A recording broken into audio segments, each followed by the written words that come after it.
the fried catfish chronicles. This afternoon I'm going to make some fried chicken. Got my 2 containers of thawed out chicken thighs. I love chicken thighs. A lot of people love breasts, drumsticks. I love thighs. Got my chicken thighs here already thawed out. Oh, I'm sorry, y'all. I'm making a mess here. I got my mix here, dip, batter, which consists of white flour, seasoning salt, black pepper. Very simple. Nothing complicated about it. You put your flour in the container. You put your seasoning salt in there with the flour. Put your black pepper in as well.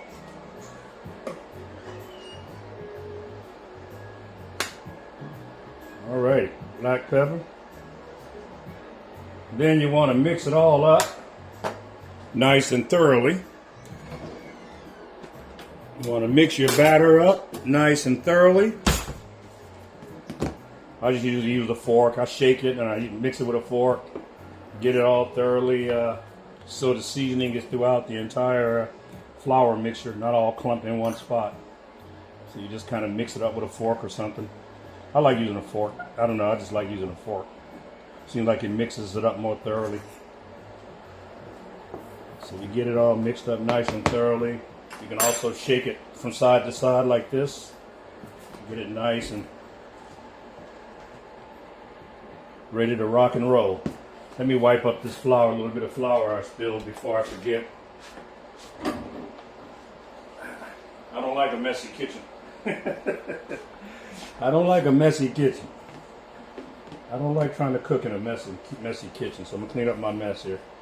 And when I finish cooking, I'll clean everything up. That's the not so fun part, when you finish and then you wash everything. Okay. We got our mixture here. We got our chicken here. I'm going to grab an empty container so that I can dip my chicken in the flour mix and transfer it into the empty container, okay?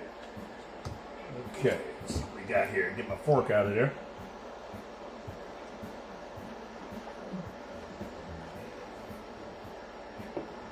Okay, y'all.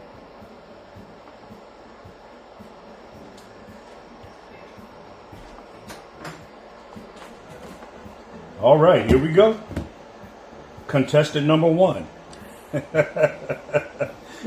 Come on down. You're the first contestant on The Chicken is Right. All right, y'all. Don't pay me no attention, y'all. I'm crazy. I'm sorry. I just like to have fun, man. I like humor. Tell you, this world we're in today and the way things are, we need to try to get a laugh wherever we can.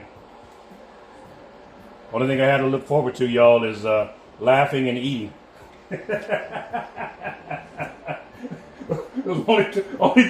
only two joys I have in life now is laughing and eating.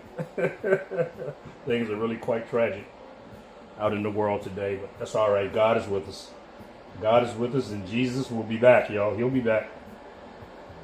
Okay. Yes, sir. This is contestant number 2. Contestant number 2. I got a lot of contestants here. I got a whole lot of contestants. Contestant number 2 on The Chicken is Right. Not The Price is Right. The Chicken is Right. Contestant number 3, come on down. Jump in the chicken flour mix. Contestant number 3. All right.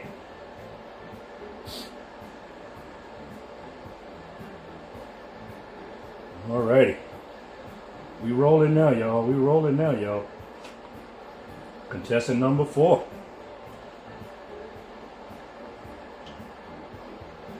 I ain't gonna lie to y'all. I like to eat. I'm not gonna lie to you. I love to eat. Yeah. You know, food not only has a, nutritional effect. Necessity to live. You must have nutrition, calories into your body. But it's a proven fact, a known fact, that food also has a psychological effect. unfortunately, sometimes when people have anxiety and whatnot, food becomes a crutch. You don't want that. You don't want. It's okay to enjoy food, but you don't want to let food turn into an emotional crutch for you, where because something's bothering you, you're on a lot of anxiety, so you just eat. You just eat, just because it seems to relieve your stress, and you get something in your stomach, and it makes you feel good about yourself because your stomach is full. But that's not why we should eat. We should eat because, one, we need to eat. Number two, and we enjoy what we're eating. Not because it's a psychological crutch, okay? It's a physiological need. But many times it turns into a psychological crutch. And that could have undesired health consequences when you eat a lot because you're nervous or upset or angry or anxiety. So anyway, that's my medical lesson for today. Let me be quiet and get back to cooking here. All right, we got quite a few contestants, man. Wow, that's a lot of bird, y'all. That's a lot of bird, y'all. Like my old daddy down in Bessemer City, North Carolina, used to say, "We gonna eat everything except the cluck." Yeah, we're gonna eat everything but the cluck. We're gonna eat the beak, the toes, the cluck, the toes, the beak, the feathers, everything except the cluck.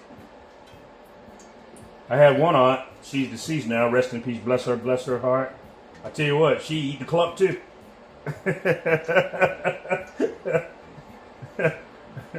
Chicken be trying to cluck, and the chicken is like, chicken like, you don't hear nothing because my aunt ate the cluck. Chicken's mouth just flying open. You don't hear no crowing, no, you don't hear nothing. How come we can't hear that chicken? Aunt done ate the cluck. She done ate the cluck. If chicken ain't got no more cluck, he can't cluck no more. Yeah, me, I love chicken, man. I eat chicken thighs. I love chicken thighs for some reason. Breast is good. I know breast meat is good. Everybody loves breast meat. But if you don't fry that breast correctly, it's going to end up being real dry. If you don't fry a breast. But I like thighs. A lot of people like drumsticks. I mean, I'll eat them. But my favorite part, for some reason, is the thigh. And I know a lot of people love breast, but I like the thigh. I'll eat the thigh, but I'll eat all of it. Thigh, breast, leg, wing, hey, liver, chicken livers, chicken gizzards. I used to love chicken gizzards with hot sauce, man. Shoot. Put it on top of some rice. Man, y'all see how country I am now. You see what I'm talking about? I'm a North Carolinian. My father was military, so I was a military brat, so I guess you could say I lived everywhere, but my roots and what I identify the most with is North Carolina. Me and my wife live in Virginia, which is right above North Carolina, so it's pretty much the same. There's not much difference in the culture and the vibe between Virginia and North Carolina. There's not much difference. But you can tell, I may not sound country, but I'm country. My wife says, well, it comes out every now and then in certain words you say. Sometimes that little Carolina twang comes out here and there is what my wife tells me, but it's not a consistent thing with me because, like I said, my dad was in the Air Force, so I ended up going all over the United States and all over the world with him. So I never really had a chance to stay in North Carolina and develop that, that southern twang. Yeah. Alrighty. One more container of chicken that I need to put batter on. I need to put the flour mix on, and then we're going to start throwing it in the oil. All right. But I know y'all are saying, boy, that's a lot of thighs. Yeah, you're right. You're right. I'll be eating on this for a couple of days, boy, and be loving every minute of it. Yeah. Yes, sir.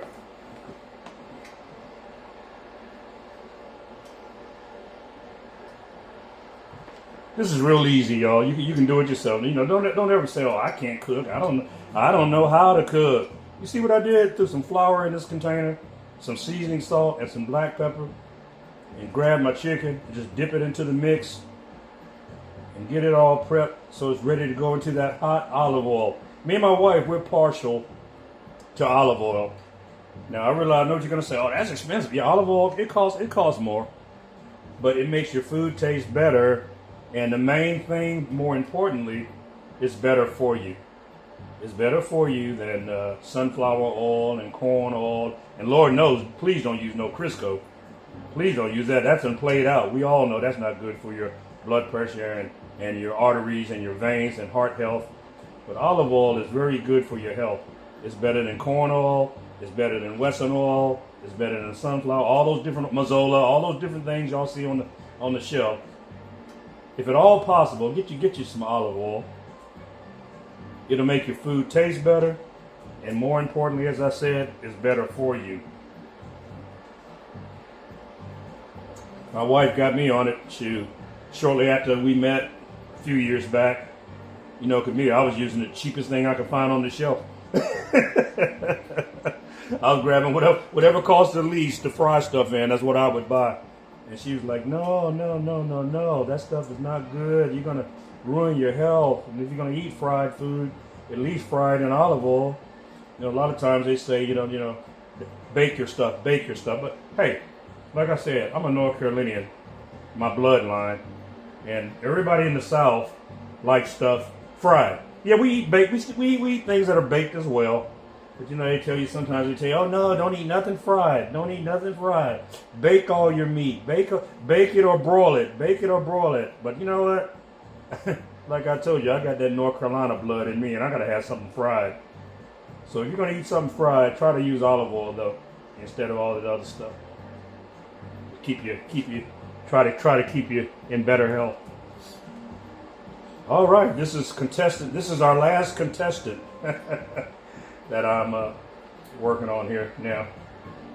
This is our final contestant. All right, there we go. Okay, let me go over to the sink and rinse my hands off. Go over here and rinse my hands off right quick. Keep it moving. All right.